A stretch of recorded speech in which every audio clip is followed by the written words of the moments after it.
हमारा ये ईमान है या नहीं कि मेरा खुदा सच्चा है, बेशक हमारा नबी सच्चा है, हमारा दीन सच्चा है, कुरान सच्चा है।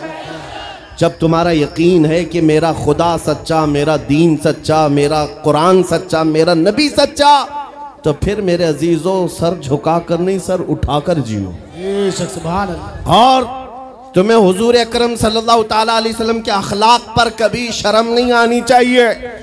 कोई टोपी पर, कोई दाढ़ी पर ताने मारता है तो उसको नजरअंदाज करो, इसलिए कि मरने के बाद इस कीड़े को मुंह नहीं दिखाना है, आमिना के लाल को मुंह दिखाना है।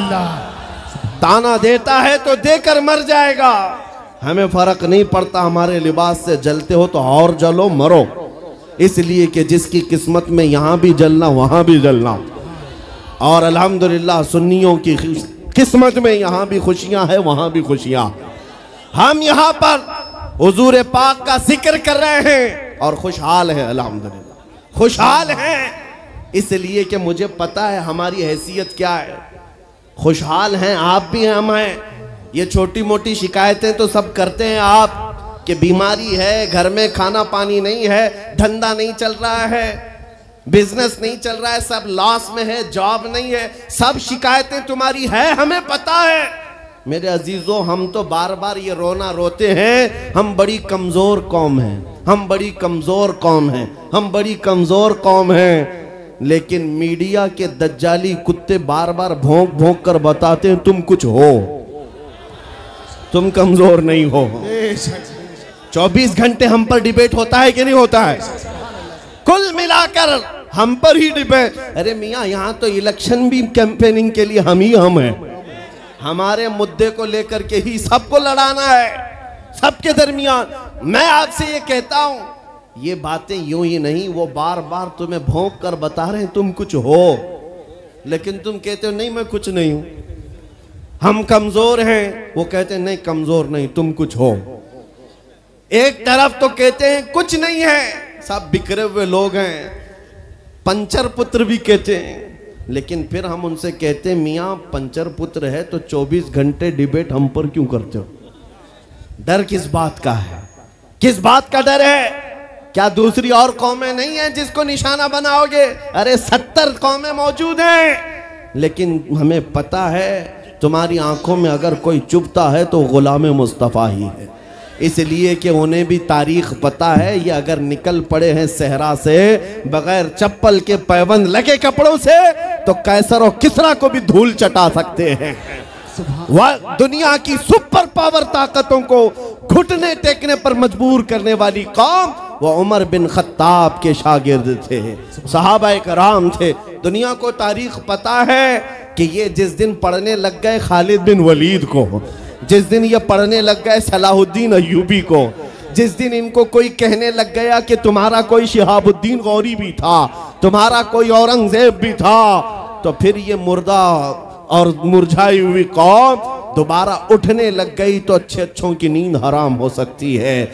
इसीलिए कहा जाता है मुसलमानों के मोहल्ले में नशा बांटो, मुसलमानों को नशा करवाओ, नशा बेचने वाले यही, नशा करने वाले यही, इसलिए कि ये जब तक नशा में रहेंगे हम सुकून से रहेंगे, और जिस दिन ये उठ गए तो दूसरों के सुकून के लाले पड़ जाएंगे। इसलिए मेरे अजीजों, मैं तुम्हें बेदार करने के लिए आया हूं और दुनिया की नजरों में खटकता रहूंगा, लेकिन मेरे पास जितना भी वक्त मौजूद है मैं खामोश नहीं रहूंगा इंशाअल्लाहुल अज़ीज़।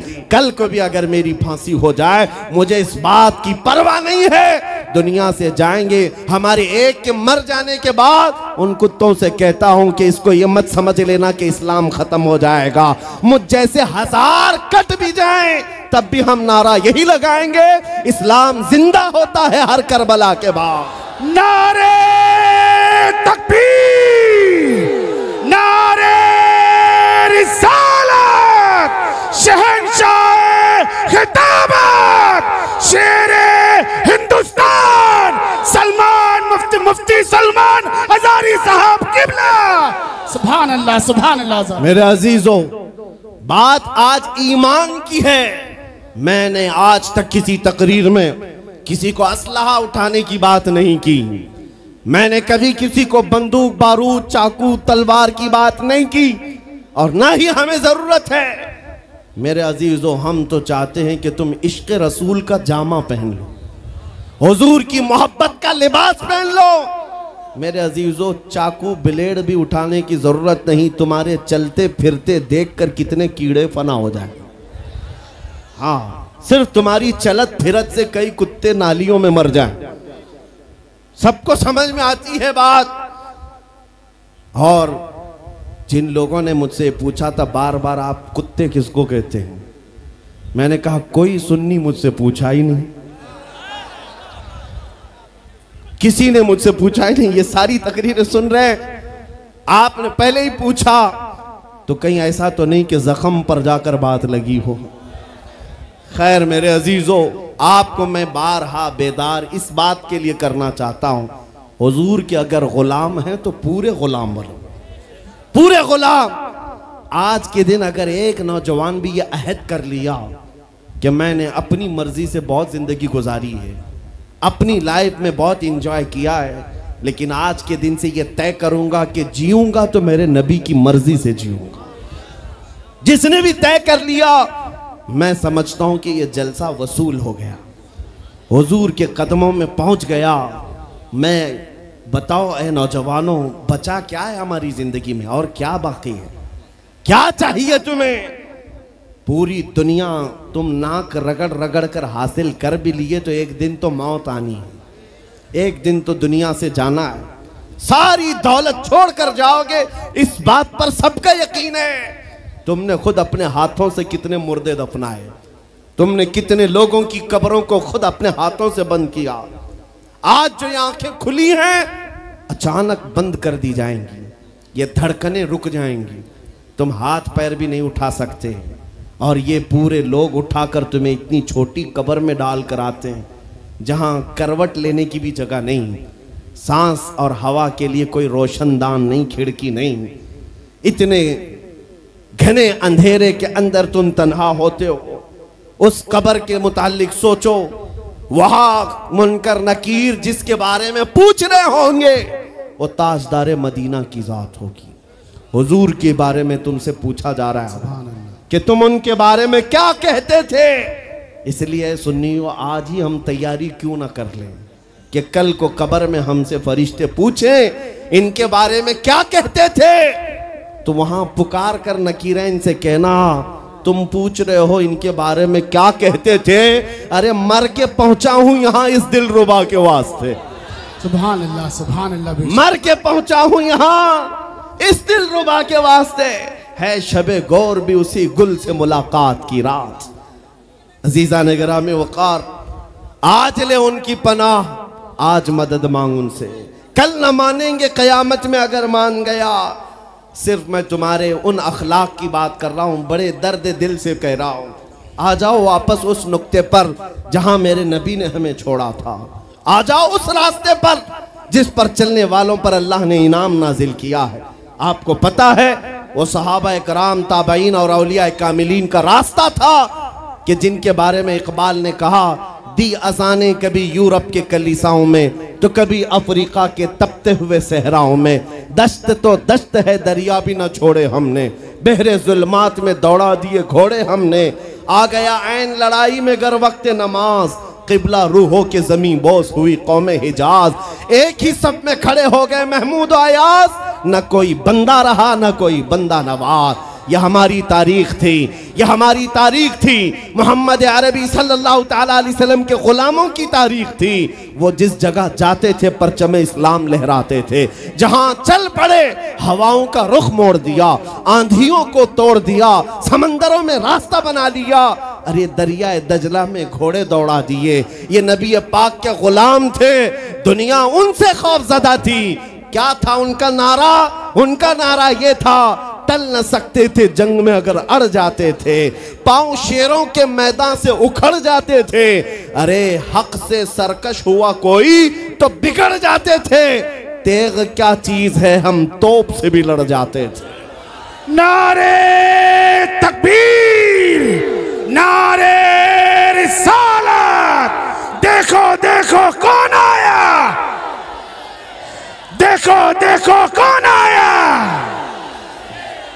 तवज्जो की बात है, हम उस कौम के वारिसीन में से हैं, दुनिया जिनकी तारीख जानती है। आपको पता है अंग्रेज तारीख दान है, अंग्रेज है, उसका कोई ताल्लुक मेरे दीन से नहीं, लेकिन तारीख लिखने में उसने ये बात लिखी कि मैंने ऐसा जर्नेल देखा ही नहीं जैसा सलाहुद्दीन था, इसलिए कि उसके जज्बे जैसा मैंने एक भी जर्नल देखा नहीं। एक बार का वाकया लिखा है कि 12,000 की फौज थी सलाहुद्दीन के साथ, 12,000 की फौज थी सलाहुद्दीन अय्यूबी के साथ, और जिस वक्त वो मैदान में उतरा मुकाबिल में सलीबियों की तादाद 4 लाख की थी, 4 लाख की थी। 4 लाख की तादाद देखकर ना वो घबराया ना भागा, पलटकर अपनी फौज से पूछा क्या मशवरा है तुम्हारा, मुकाबिल में उतरे या नहीं उतरे। सलाहुद्दीन के लश्करी और उसके नौजवान सिपाही आम लोग नहीं थे, जज्बा जवान था। अर्ज किया है सलाहुद्दीन हमारे सिपह सालार, रसूलुल्लाह के सहाबा तादाद देखकर उतरते थे तो हम भी तादाद देख के उतरेंगे, अगर नबी के सहाबा तादाद नहीं देखते थे तो हम भी इस तादाद का कोई परवाह नहीं करेंगे। सलाहुद्दीन उनकी बातों को लेकर उतर तो पड़ा।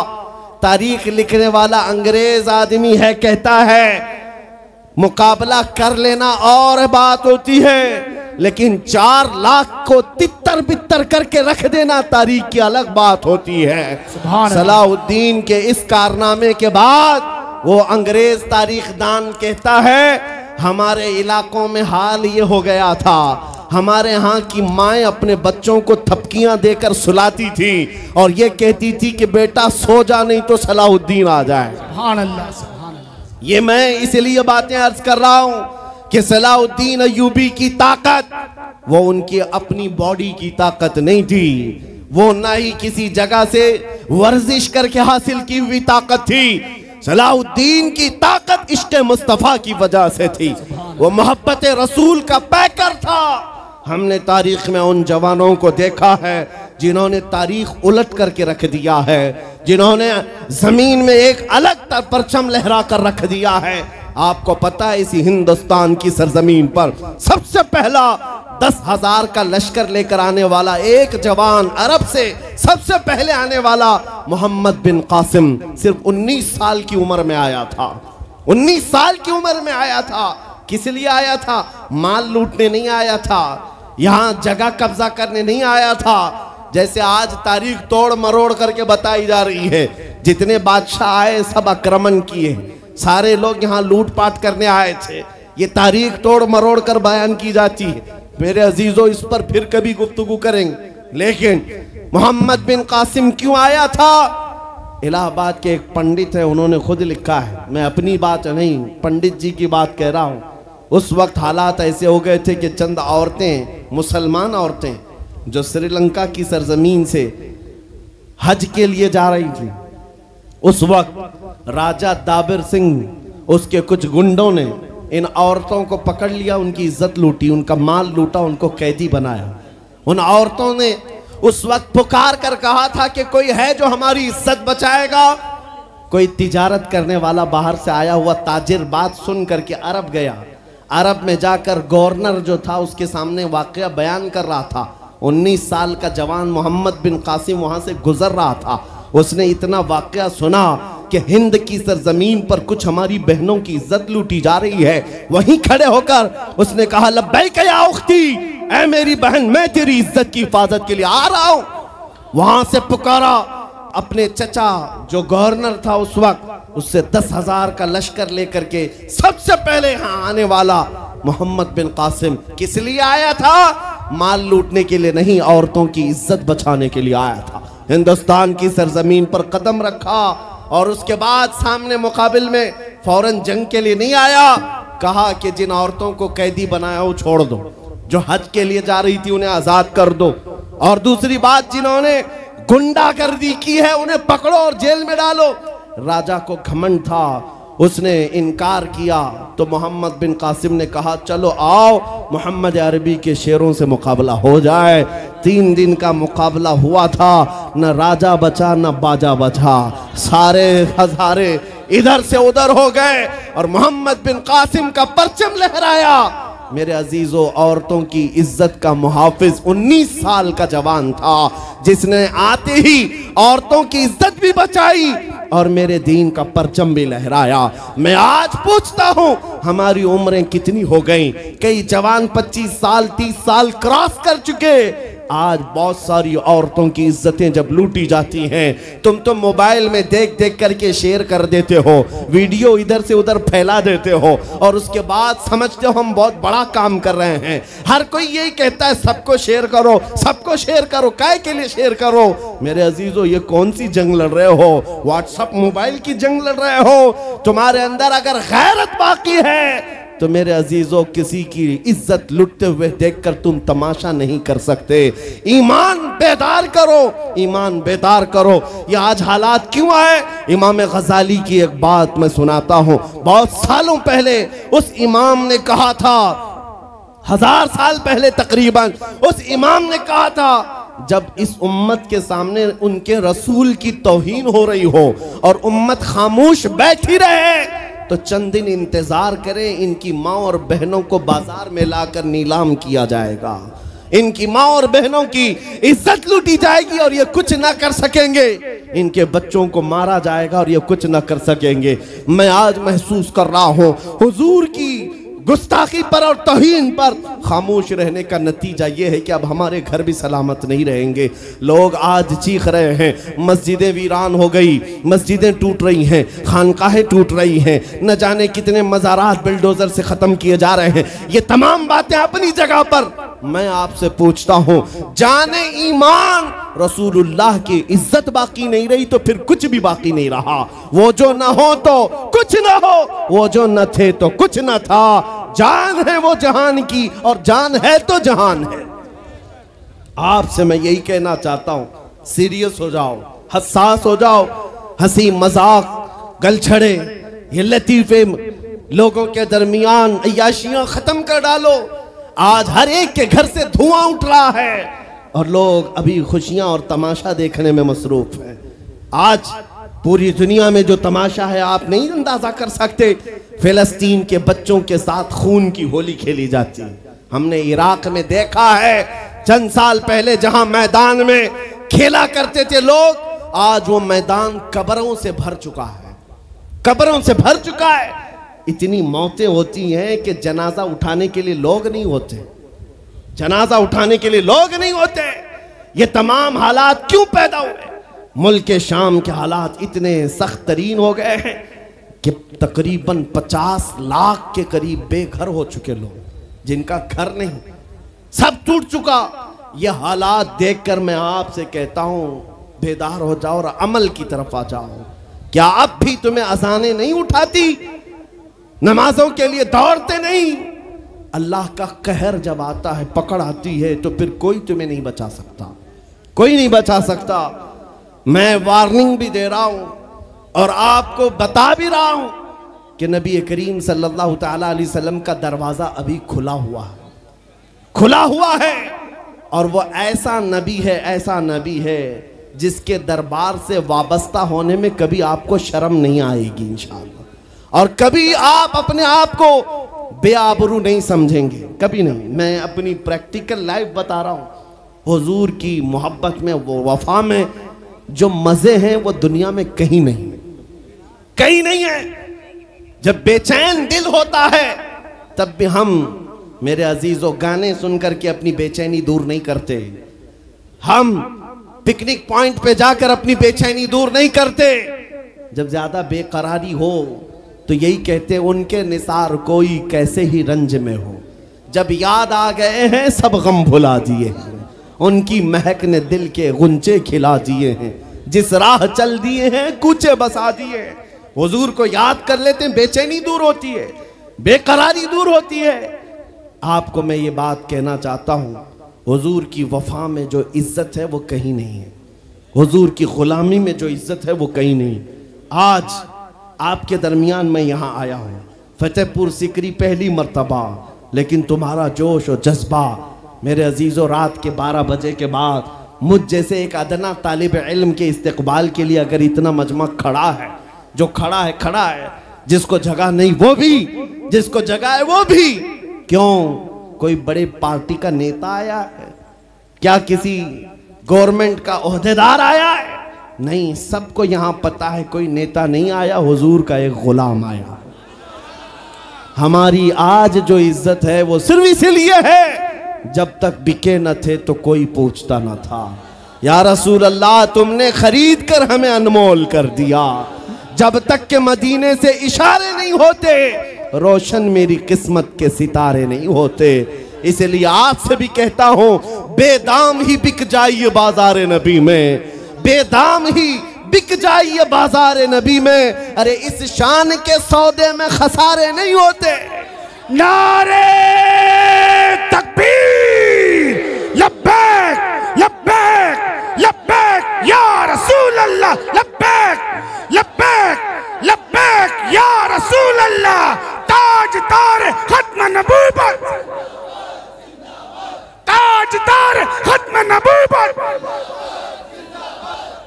मैं अपनी गुफ्तगू को समेटते हुए बात अर्ज करता हूं, तुम्हारे यकीन को बढ़ाने के लिए कहता हूं, आज भी तुम्हें पता होना चाहिए, हमारे दर्द को कोई समझने वाला है तो आमिना का लाल है, वो मकीने गुंबद खजरा है, जो बेकसों का कस, जो बेसहारों का सहारा। उस रसूल पाक की आदत ही ये है, आता है फकीरों पे उन्हें प्यार कुछ ऐसा, खुद भीख दें और खुद कहें मंगते का भला हो। आपको मैं ये बात बार बार इसलिए कह रहा हूं कि तुम ये मांगना छोड़ दो, लोगों के यहाँ हाथ फैलाना छोड़ दो, इनकी उनकी नौकरी चाकरी करना छोड़ दो।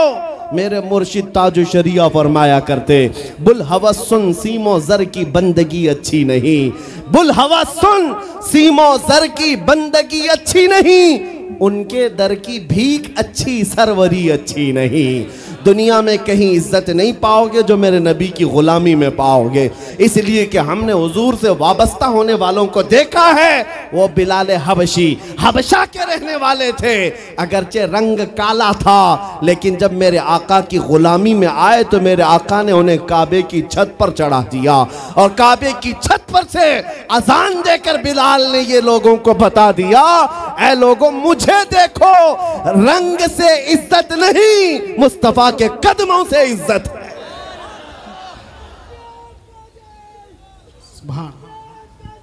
अजीजा ने ग्राम वकार, तवज्जो चाहता हूं, हुजूर की गुलामी में जो इज्जत है वो हमने देखी है। जो लोग सहाबा कराम,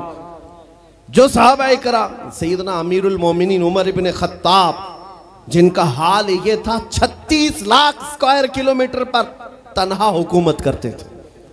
उस वक्त मिस्र भी, शाम भी, यमन भी, इराक भी, फिलिस्तीन भी, अरब, ये 6 कंट्री पूरे मिलाकर तन्हा हजरत उमर की निगरानी में थे। और ऐसी निगरानी नहीं कि यहाँ बैठ करके बड़ी बड़ी मीटिंगें कर रहे हों और गरीब खस्ता हाल सो रहे हों। उस खलीफा इस्लाम का हाल ये था, वो मदीने में बैठकर खिलाफत कर रहा था, और बड़ी दूर एक औरत अपनी बेटी से कह रही है कि आज थोड़ा दूध में पानी मिला ले। बेटी कहती नहीं, खलीफा उमर बिन खत्ताब की खिलाफत है, उमर इब्न खत्ताब की खिलाफत है। घरों में तक उमर इब्न खत्ताब की निगरानी थी। ये कौन? उमर इब्न खत्ताब रज़ियल्लाहु ताला, जिन्होंने लोगों का खून चूस करके हुकूमत की कुर्सी नहीं बिठाई। और दूसरी बात ये भी कि वो उमर सादा जिंदगी गुजारने वाले, उनकी सिक्योरिटी भी ऐसी नहीं थी कि रोल्स रॉयस लगी हुई हो, काली गाड़ियां आगे पीछे घूमती हों। मेरे अजीजों, उस उमर इब्न खत्ताब की बात कर रहा हूं। जब बैतुल मुक़द्दस फतह हो गया तो वहां से हजरत अबू उबैदा बिन जर्राह ने खत लिख करके भेजा कि लोगों की ख्वाहिश है उमर इब्न खत्ताब आप तशरीफ लाएं, बैतुल मुक़द्दस की चाबी आपके हाथ में दी जाएगी, आप तशरीफ लाएं। तो उमर इब्न खत्ताब रज़ियल्लाहु ताला अन्हु मदीने से चल पड़े। अपना एक गुलाम लेकर के, लेकिन गुलाम और खुद होने के बाद एक ही घोड़ा था। तय ये कर लिया गुलाम के साथ कि 1 मील मैं बैठूंगा तू चलेगा और दूसरे मील तू बैठेगा मैं चलूंगा। ये शान उमर इब्न खत्ताब रज़ी अल्लाह ताला अन्हु की। मैं क्यों कह रहा हूं अभी बताता हूं। और इस तरह से सफर कटता रहा। 1 मील खुद बैठते, 1 मील गुलाम बैठता था, क्योंकि उनके अदल के सामने किसी की नहीं चलती। फिर जब इत्तेफाक ऐसा है बैतुल मुक़द्दस करीब आया, लोग सब देखने के लिए बाहर आए, लेकिन घोड़े पर बैठने की बारी गुलाम की थी और आपकी चलने की थी। बारी बारी है, गुलाम बैठा हुआ आ रहा है और खलीफा वक्त रस्सी पकड़ा हुआ आ रहा है। लोग दौड़े दौड़े आए, फिलिस्तीन के अमीरुल मोमिनीन कहकर नारा लगा रहे थे। तो जो मौजूद सहाबा थे उन्होंने बताया ये घोड़े पर बैठा हुआ अमीरुल मोमिनीन नहीं है, ये घोड़े की रस्सी पकड़कर जो आ रहा है वो अमीरुल मोमिनीन है। ईसाइयों ने पहली मर्तबा देख करके पूछा था, ए मुसलमानों क्या तुम्हारा बादशाह ऐसा भी होता है? उस वक्त सहाबा ने कहा पहली बात तो हमारे यहाँ बादशाह होता ही नहीं, बादशाह नहीं होता। और उनकी ये जिंदगी मैं इसलिए बता रहा हूं। फिर ईसाइयों ने कहा अगर ये घोड़े की रस्सी पकड़कर चलता है तो इसके डर से कैसर और किसरा क्यों कांप रहे हैं? इसके डर से पूरा ईरान, पूरा रोम कांप रहा है। आखिर कौन सी ताकत है इस उमर के अंदर? ये तो रस्सी पकड़कर घोड़े लेकर चल रहा है। तब जानते हो मेरे अजीजों, उमर इब्न खत्ताब रज़ी अल्लाह ताला अन्हु ने लोगों को जमा करके बताया, ऐ लोगों सुनो, मेरी हैसियत सिर्फ इतनी थी, मैं खत्ताब का बेटा उमर, बचपन में 2 बकरियां मुझसे नहीं संभाली जाती और मेरे बाप मुझे हर दिन मारते थे, बकरियां नहीं संभालनी आती। लेकिन आज गौर से देखो, आंख खोलकर, वही खत्ताब का बेटा उमर है। 36 लाख स्क्वायर किलोमीटर पर तन्हा हुकूमत करता है। इसलिए नहीं कि खत्ताब का बेटा उमर है, इसलिए कि मोहम्मद अरबी का गुलाम उमर है। नारे तकबीर, नारे रिसालत, मरहबा या मुस्तफा, मरहबा या मुस्तफा। अजीज़ान गिरामी औक़ार, मैं आपको कई मिसालों से बता सकता हूँ। इज्जत सहाबा ने रसूलुल्लाह के कदमों से पाई है, इज्जत नबी पाक के कदमों से पाई है। आज जिस जलसे में जाएं, आला हजरत आला हजरत। अभी अगर मैं पूछूं अरे भैया लीड खींच रही है भैया, स्टेज पे से नीचे आया, फालतू लोग सब लीड खराब हो रही है, वो खींच के। अरे भैया फालतू लोग नीचे आ जाए, इतने लोग बैठने से कोई फायदा नहीं है, पूरी लीड खींची जा रही है माइकों की।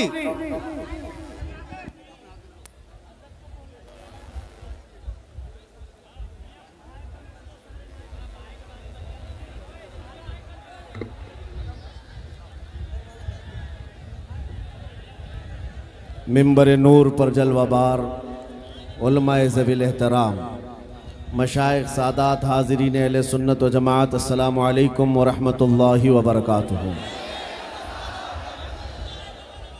अल्हम्दुलिल्लाह, अल्हम्दुलिल्लाहिल हन्नानिल मन्नान, अल्लज़ी खलक़ल इंसान व अल्लमहुल बयान, वस्सलातु वस्सलामु अला रसूलिही सय्यिदिल इंसी वल जान व अला आलिही व अस्हाबिही ज़विल खैरि वल इहसान, अम्मा बअद। फ़अऊज़ु बिल्लाहि मिनश शैतानिर रजीम, बिस्मिल्लाहिर रहमानिर रहीम। क़ुल बिफ़ज़लिल्लाहि व बिरहमतिही फ़बिज़ालिका फ़ल्यफ़रहू, सदक़ल्लाहु मौलानल अज़ीम। बारगाह रिसालत मुआब सल्लल्लाहु तआला अलैहि वसल्लम में दुरूद पाक का हदिया पेश करें। अल्लाहुम्मा सल्लि अला सय्यिदिना व मौलाना मुहम्मद मअदनिल जूदि वल करम व आलिहि व अस्हाबिहिल किराम व इब्निहिल करीम व बारिक व सल्लिम सलातन दाइमतन सरमदन अबदा। अज़ीज़ान गिरामी वक़ार,